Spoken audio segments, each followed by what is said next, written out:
And welcome back, Lions and Dashers, to the PFF Mock Draft Simulator Series. Today's edition, the Seattle Seahawks. So even though their 9-8 record did not show it, I thought they had a good year last year. They had a top five offense in the league led by Geno Smith, Tyler Lockett, DK Metcalf, and Kenneth Walker. But unfortunately, the rest of the team is stank. That offensive line was one of the worst in the league, along with that defense being one of the worst in the league. And they barely scraped into the playoffs as a 7 seed with many things going their way. So they're not really true playoff contenders from last year, but I'm going to make them that into this year with the draft.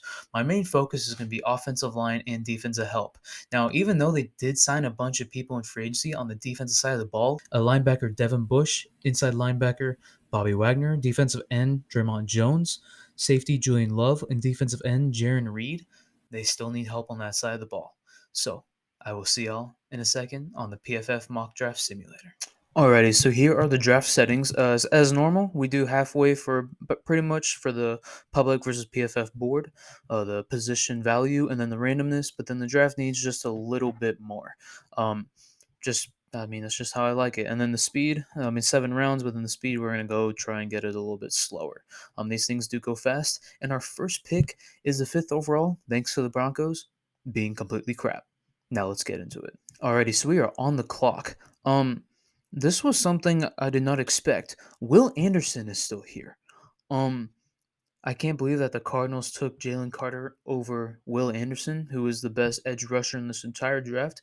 And even though the Seahawks did sign 2 defensive ends, I cannot ignore not getting Will Anderson here, because he'll probably go to the Lions as well. If I thought about trading down with the Raiders because they're wanting the trade, but more than likely the Raiders will probably get him as well. And if not, then he's not going to pass by the Lions. So we're going to go with Will Anderson Jr. I will see y'all in a second. Alrighty, and we're back. So this is actually looking really good.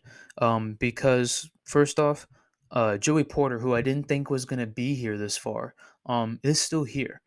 And then we also got Brian Brees, who we can add to the defensive line as well. We got many options here. Um, I may want to trade up to try and get DeJuan Jones at tackle.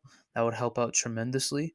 Um, Maybe actually, you know what? We kind of need more inside defense or inside offensive line.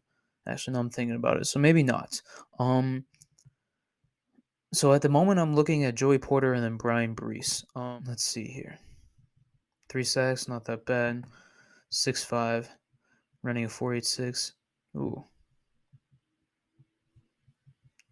yeah, okay. We like this guy, and then Joey Porter. I know he's not one of the better cornerbacks, but he has a great physical attributes with a 4.640 or point 4.440. I apologize, and then a 34-inch arms are ideal for press coverage, which is what the Seahawks run.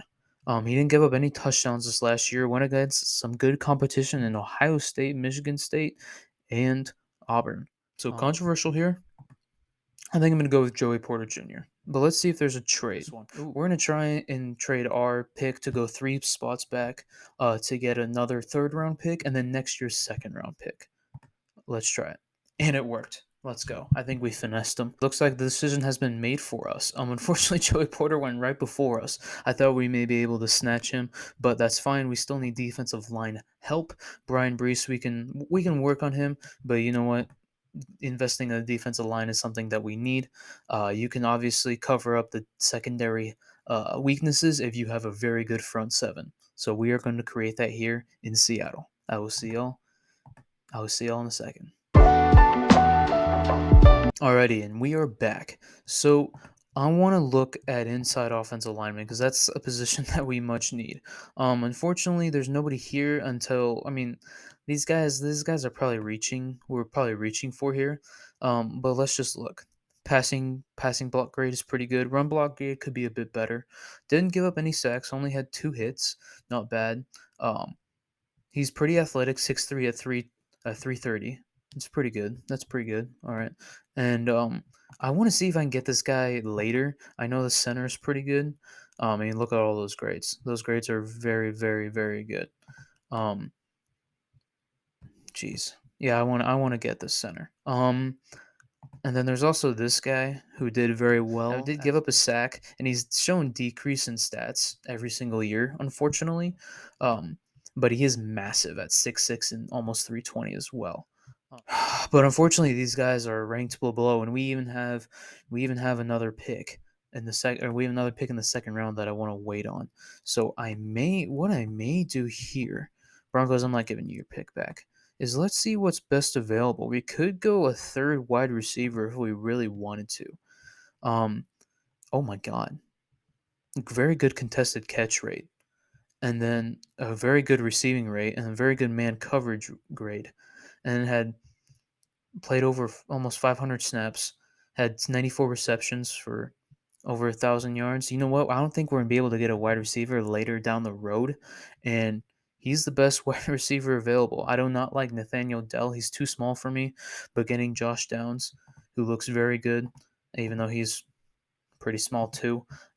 He has a lot better grades than Nathaniel Dell. We are gonna go with a third wide receiver to help boost this offense in Joshua Downs. I'll see y'all in a second. Alrighty, and we are back. So here's the thing: my guy is still here. The center that I actually really wanted is still here. Or yeah, the center I wanted is still here. The massive center out of Fort Wayne. I mean, look at that. His blend of size and athleticism can be a weapon if deployed properly. And in the Pete Carroll offense, to where they love to run the ball, I mean, I think he's ready. I think he's ready. He's got overall good grades in general, and so I'd like to see some balance. He did give up a sack though last year, unfortunately, but I am more than capable of this man leading that offensive line for Seattle. We are taking Joe Tippmann. I will see you in a second.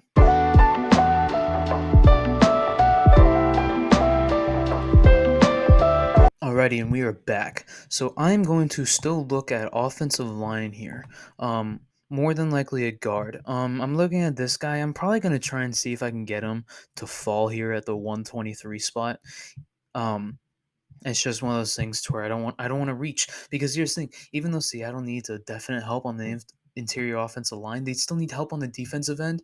And even though we got some spots covered, especially on the defensive line, they need some depth in general.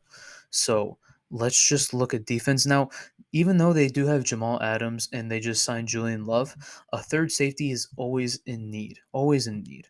Good coverage grade and good run defensive grade. That's what we like to see here. Missed tackles only 7. That's pretty good. Played in almost 800 snaps. Holy cow! This guy's very sturdy. 5'11". He's quick. Looks like he's a quick guy. But we may want to see somebody more with better coverage skills like Jordan Battle here, mainly because Jamal Adams is kind of that guy that likes to play more on the line.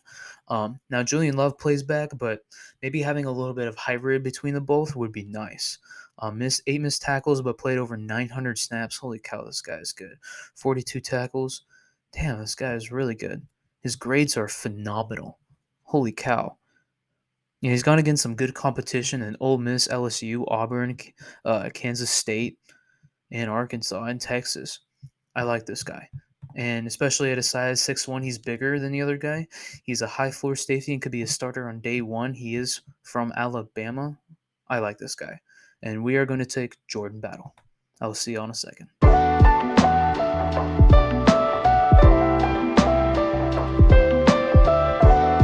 Alrighty, and we're back. So I do actually want to take a notice. There was a guy that I saw in the last draft that, I think he's gone. Okay, yeah, there was a running back that I thought I could maybe steal here, but I think he was taken a bit before me, unfortunately. Because the Seahawks do need a second defensive back or running back now. I apologize. Let's look at Yasir Abdullah, because even though we could double dip here at edge. Oh my God, holy cow, this guy is good. Out of Louisville, 84 overall grade, played over 700 snaps, had 11 sacks, 15 hits, and 33 carries, or 33 hurries, 90 overall pass rush grade. Now that the run defense is not that great, but his physical attributes. I mean, he's a bit small. He's a bit small for an edge rusher too. But I think I'm gonna go with Yasir Abdullah. I mean, that the defense still needs help, and getting some depth at the edge does not hurt. Now, last year they did double dip at offensive tackle, so this year we're gonna keep the trend going. It's maybe a little bit of reach here at ADP of 150, but we are going to follow their trend and double dip at edge. I will see you in a second.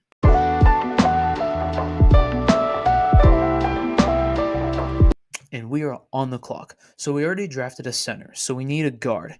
And I've already done research on some of these guys. And well, this guy out of the Wolfpack is kind of a gem. I've picked him in literally every single draft, and I'm trying not to. Like I'm trying to look at these other guys, but they're just not even close. They're just not even close. And it's unfair. It's unfair for me to not pick a guy that's doing very well. I mean, look at that. That grade is horrible. Oh my god. Yeah, even though I promise I'm not trying to pick the same guys over and over again, but this guy's probably going to be the one consistent guy. And as all the teams that I've done in my previous videos, the Seahawks need offensive line the most. And so we are going to take Chandler Zavala in the 5th round. I will see y'all in a second. And we're on the clock again. I didn't look up and I totally realized that we have another pick. So let's see here. Let's look at Keaton Mitchell. This guy. Oh, well, hello. Let's look at his physical. Even though he has good stats, I just don't want another small guy, because some of the best running back committees counterplay each other. Like for example, in Green Bay, you have Aaron Jones and AJ Dillon, who Aaron Jones is kind of the Swiss Army knife running back, while AJ Dillon's the power back. I mean, a lot of these teams that have some best running back committees, they kind of counterplay each other. But I may break that trend here because I mean, look at that. 201 attempts at almost 1,500 yards. Had a great carry. I mean, great grade. I mean, look at that. Great rushing. You know what? I can't ignore that. I can't ignore it. I can't pass up on this guy, even though he's from a small town. The grades are amazing. We've seriously seen some guys who play small schools turn out great, and I'm going to take a risk on this guy. We are going to take Keaton Mitchell. I will see y'all in a second.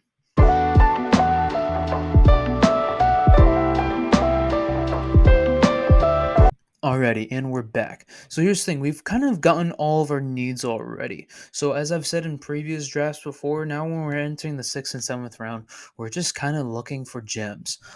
So I'm probably looking at tight end maybe because even with Noah Fant and the other guy I totally forgot his name about, they don't really have that good of a tight end that can start playing. So this guy is 6'6", 245, pretty good.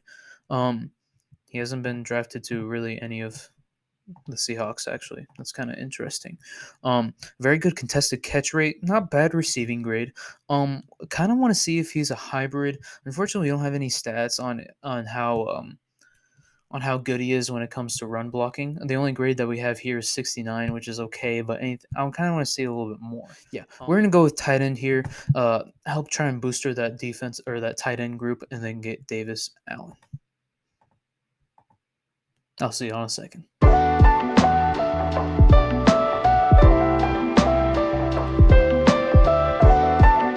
And now we're in the 7th round. So we're looking here really just to find anybody. I may be looking at linebacker because we got a few linebackers here. And here's the thing, even though they signed Bobby Wagner and Devin Bush, they're both on 1-year contracts. And Bobby Wagner is getting old, and Devin Bush hasn't done that well, especially on a great Steelers defense, where he's had plenty of opportunity and was a former 10th overall pick. So we're going to look here. Great grade. Holy cow. Great run defensive grade. Decent pass rush grade. That's pretty good. And a good coverage grade. This guy is good all around. Let's go to his physical attributes. 6 foot 226. He's a bit small in height of what I'm looking for, but that's a pretty good guy to find in the 7th round. Great. Oh my gosh. Now, great run defense grade, but not so much in coverage, unfortunately. Now, he is kind of the same size, so I'm kind of leaning towards Servaka Dennis. That's kind of a badass name, I'm not going to lie. Let's look at Carlton Marshall. Kind of overall good grade, not that great coverage. We're looking for a coverage linebacker because these guys are running the Seahawks defense is a 4-3, meaning there's 4 defensive linemen and then all 3 linebackers are kind of playing back. So I kind of want a guy with coverage. That guy is way too small to be a linebacker. Holy cow, at 5'9". Yeah, no. I already know who I'm going with. We're gonna go with Servaka Dennis for the linebacker of the future with Seattle. Alrighty, and our draft grade from PFF is here. So automatically, we already got an A plus from Will Anderson Jr. I knew that was about to happen, but then I didn't realize that they gave us a B grade for here. I thought we did a very good job at fleecing them because not only did we only move back, we only moved back 3 spots in the first round, then 4 in the third, but we got an additional second in return for next year. I don't know what this. I think that should be an A. I'm not gonna lie. Maybe I'm biased. Tell me down below if you think I'm biased, but I feel like that should be an A grade. A grade here, A grades for all three of our first picks. That's very good. B minus here, I was thinking it'd be a little bit higher. Same thing with Jordan Battle. I thought I did a very good job at this draft. Um, there's A plus or B plus here. C plus being, I don't agree with this one either. I thought we did a good job here. I thought the Davis Allen one was going to be our worst one. I'm not gonna lie. Um, I'm really kind of curious on how PFF does their grading system because I thought Davis Allen was going to be our worst pick. And then a B minus here, overall draft grade A. I think that's our best draft overall when it comes to grading and personally what I think. So let me down below what you think. And if you haven't seen my videos, make sure y'all go subscribe to my channel and start looking at those videos. And comment down below what team you want to see next. It could be your team or it could be another team. Just let me know. I'll see y'all later. Peace.